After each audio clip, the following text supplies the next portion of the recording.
हानी भरून निघणारी नाही, परंतु दलित समाजाचा ढाण्या वाघ आणि दलित समाजावर ज्याचं प्रेम होतं असं आमचे आदरणीय विजय वाकुडे बाबा आज बुद्धवासी झालेले आहेत। आज ह्या ठिकाणी जड अंतकरणाने बाबाला भावपूर्ण श्रद्धांजली द्यावी लागती, ही फार मोठी दुःखाची खंत मला वाटते। बाबा म्हणजे अख्ख्या दलित समाजाचं नव्हे तर पूर्ण समाजाचं संरक्षण करणारे बाबा होते। बाबा झाल्याने आज एवढा मोठा दुःखाचा डोंगर वाकुडे परिवारावर कोसळलेला नाही, तो अख्ख्या दलित समाजावर, मागासवर्गीय समाजावर, ओबीसी समाजावर, एसटी समाजावर हा दुःखाचा डोंगर कोसळलेला आहे। बाबा म्हणजे हे आमच्यासाठी फार मोठं दैवत आहे। अख्खा वाकुडे बाबाला मानणारा समाज परभणी जिल्ह्यामध्येच नव्हे तर अख्ख्या महाराष्ट्रामध्ये बाबाला मानणारा समाज आहे। आज आपण पाहिलं असेल रोहित पवार हे ठिकाणी बाबाला श्रद्धांजली देण्यासाठी आले, टोटली आमदार आले, खासदार आले, परंतु आज आमच्या जीवनाला छेद टाकून गेलेले विजय वाकुडे बाबा आहेत। आणि विजय वाकुडे बाबा जे आहेत ते आमच्यासाठी अमर आणि हमेशासाठी अमर राहणार। जब तक सूरज चांद रहेगा तब तक विजय वाकुडे बाबा का नाम रहेगा, ह्या ठिकाणी आवर्जून मी सांगणार आहे। आदरणीय लोकनेते विजय वाकुडे साहेब यांचं चळवळीतलं योगदान आणि त्या योगदानातून अखेरच्या श्वासापर्यंत निळ्या झेंड्यासाठी मी माझं जीव की प्राण या पद्धतीनं लढणारा हा एकमेव असा धडाडीचा नेता आज आपण गमावला आहे।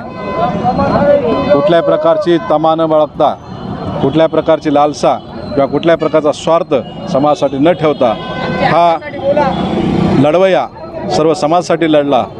या ठिकाणी फक्त दलितच नाही तर या ठिकाणी खूप अशा प्रकारचे परभणीनं वेगवेगळ्या प्रकारचे आव्हानं झेललेले आहेत। या ठिकाणी मुस्लिम समाजासाठी एक मोठं संकट आलेलं होतं आणि त्या काळात देखील बाबांनी सर्व मुस्लिम समाजाला आव्हान देऊन सांगितलं की मी तुमच्यासोबत आहे आणि त्यामुळं तुम्ही घाबरायची गरज नाही। अशा प्रकारचं एक मोठं योगदान बाबांनी या जिल्ह्यासाठी, या महाराष्ट्रासाठी दिलेलं आहे आणि ही पोकळी आपल्या परभणी जिल्ह्यामध्ये कधीही भरून न निघणारी आहे। आणि बाबासारखा असा निस्वार्थी लोकांसाठी काम करणारा नेता पुढे होणे नाही, अशा प्रकारची भावना या ठिकाणी मी व्यक्त करून बाबांना या ठिकाणी भावपूर्ण अशी श्रद्धांजली या ठिकाणी अर्पण करतो।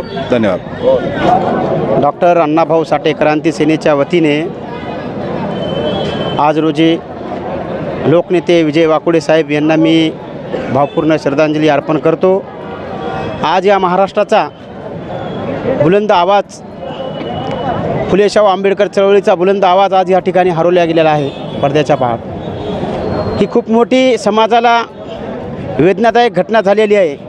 आज वाकुडे साहेब, आज परिस्थिती अशी आहे की या परभणी जिल्ह्यासाठी वाकुडे साहेब आज आमचं एक आधारस्तंभ होतं आणि साहेबांनी आजच्या पिरियडला आम्हाला वाटलं नव्हतं की जाणार नाहीत म्हणून। इतकं मोठं दुःख झालं, ह्या दुःखातून सावरणं खूप कठीण झालेलं आहे आणि साहेबांची चळवळ या प्रत्येक समाजाला लोकनेत्याच्या नुसार प्रत्येक गोरगरीब कोण्या जातीचा असो त्यांच्याकडे गेलं तर साहेब त्यांना त्यांचं काम जे आलं असेल ते त्यांनी फार सगळ्या गोष्टीमध्ये त्यांचं पाठपुरावा करून त्यांना कामाचं प्रत्युत्तर देत होते साहेब। आणि साहेबांची अशी एक छबी होती की साहेबांचा ज्या ठिकाणी फोन गेला त्या ठिकाणी काम होत होतं साहेबांचं। इतकं मोठं बलिदान, खूप मोठं संघर्ष योद्धा आज जिल्ह्यातला, परभणी जिल्ह्यातला आमचा पडद्याच्या आड गेला, त्याबद्दल खूप मोठी वेदना आहे या जिल्ह्यातल्या सगळ्या लोकांच्या पण, आंबेडकर अनुयायांच्या पण। आणि ह्या ठिकाणी मी परत एकदा साहेबांना भावपूर्ण श्रद्धांजली देतो आणि ह्या ठिकाणी माझे 2 शब्द मनोगत संपवतो. या की लोकनेते विजय वाकोडे साहेब हे आमच्या गेल्या 25 वर्षापासून चळवळीमध्ये काम करत असताना अनेक अनुभव आहे. जेव्हा या ठिकाणी मातंग समाजावर लाठी हल्ला झाला होता याच बाबासाहेबाच्या चौकामध्ये, तेव्हा मातंग समाजाचे 700 लोक इथल्या पोलीस स्टेशनला अटक केल्याच्या नंतर विजय बाबा यांनी आम्हाला त्या ठिकाणी जे लोक अटक झालते त्यांना भाकरीची व्यवस्था केली व एवढंच नाही तर 80 वकील लावून मातंग समाजाच्या कार्यकर्त्यांना त्यांनी सोडविलेलं आहेत. असं सांगायचं म्हणजे खूप आठवणी आहेत, कारण की आमचे मोठे बंधू राजेश खंडागळे हे त्यांच्यासोबत विद्यार्थी दशेपासूनच कार्यकर्ता म्हणून राहिलेले आहेत आणि त्या राजेश खंडागळेचा मी मावस भाऊ आहे आणि मलासुद्धा वाकोडे साहेबाचा संघर्षातला प्रत्येक अनुभव जवळून बघायला भेटलेला आहे. तेव्हा मी माझ्या भारतीय सत्यशोधक महासंघ व राष्ट्रीय लहुजी सेनेच्या वतीने आदरणीय विजय वाकोडे साहेबांना भावपूर्ण श्रद्धांजली अर्पण करतो. जय भीम. मी हिंगोली जिल्ह्याहून आलेला आहे. 98-99 पासून मी वाकोडे साहेबाचा कार्यकर्ता आहे आणि मी आज एक भीमटायगर सेना सामाजिक संघटनेचा मराठवाडा अध्यक्ष आहे. मी आज लहानपणापासून विजयदादा वाकोडे यांच्या तालमीमध्ये वाढलेला कार्यकर्ता आहे. माझ्यासारखे हजारो कार्यकर्ते दादांनी या ठिकाणी निर्माण केलेले आहेत. पण या ठिकाणी मराठवाड्याचा नाही तर महाराष्ट्राचा नेता या ठिकाणी हरवलेला आहे आणि महाराष्ट्रामध्ये कधी न भरून निघणारी पोकळी या ठिकाणी निर्माण झालेली आहे. तथागत महामानव भगवान गौतम बुद्ध बोधिसत्व भारतरत्न डॉक्टर बाबासाहेब आंबेडकर, अहिल्याबाई होळकर, झाशीची राणी वल्लभभाई पटेल, श्री शाहू महाराज, छत्रपती शिवाजी महाराज, माता रामाई माझा जिजाई, माता रामाई माता जिजाई ह्या महामानवानं रात्रंदिवस मेहनत करून या देशाला व देशामधील वेगवेगळ्या घटकातील समाजाला जे स्वातंत्र्य प्राप्त करून दिले अशा महामानवाला मी प्रथम पेडगावचा माजी सरपंच शरद नंद म्हणून, आमचे झरीचे दादा म्हणून, आम्ही सर्वजण, आमचे वकील साहेब रेसबाजी नंद म्हणून आमच्या वतीनं आम्ही ह्या ठिकाणी खेड्यापाड्यातून झरी असू, काष्टेगाव असू, मोहपुरी असू, आळण असू, एक खुरको असू, या दैठणा असू, सर्व गावातून पोखरणी असू, सर्व गावातून आम्ही ह्या ठिकाणी जनता बाबाच्या अंत्यविधीसाठी आलेलो आहेत. सर्वप्रथम एक मी मागासवर्गीय सरपंच म्हणून सर्वप्रथम एक बोलण्याच्या अगोदर आमचे आदरणीय लोकनेते विजय वाकोडे साहेब, आमचे बाबा यांना सर्वप्रथम भावपूर्ण श्रद्धांजली अर्पण करतो. आमचे झरीचे दादाच्या वतीनं, आमच्या वतीनं, आमचे रेसमाजी नंद वकील साहेबाच्या वतीनं. पण याच्या मागं आम्ही सांगू इच्छितो, पत्रकार साहेबाला आज माझी एक विनंती आहे. पत्रकार बांधव जेव्हा अन्याय अत्याचार होते तेव्हा समोर येत असते. साहेब आम्ही काय करावं, कोणापाशी हाक मारावं? आम्ही जर भारतरत्न डॉक्टर बाबासाहेब आंबेडकर यांच्या संविधानासाठीच हाक मारत असतो तर आमचे काल सोमनाथजी सूर्यवंशी यांच्या इथं आम्ही अन्याय अत्याचाराच्या विरोधामध्ये एक लढा देत असताना त्या माणसाच्या एक पोलीस प्रशासनाच्या वतीनं जे MR केला, PCR केला, त्याच्यामध्ये मृत्यू झाला. आमचे बाबाला आधी 2 अटॅक आलेले होते, 2 अटॅक आलेले होते आणि त्याचं बायपास बिन झालेलं होतं.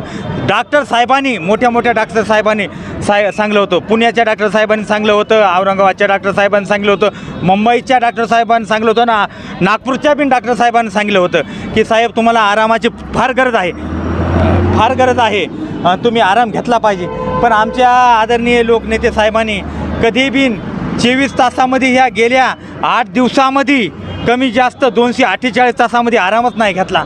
आणि आता ते आरामाच्या याच्यामध्ये आराम न घेता समाजासाठी काम करण्यासाठी त्याचा रक्तदाब वाढला आणि ते ह्या ठिकाणी मृत्यूला मुखी पडले.